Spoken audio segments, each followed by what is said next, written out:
कदाचित् कालिन्दी तटविपिन संगीतकरवो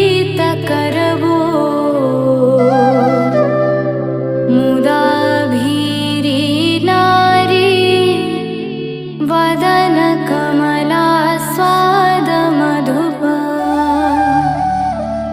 रमा शम्भुर्ब्रह्मा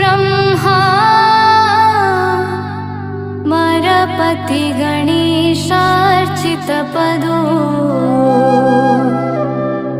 जगन्नाथ स्वामी नयनपथगामी भवतु मे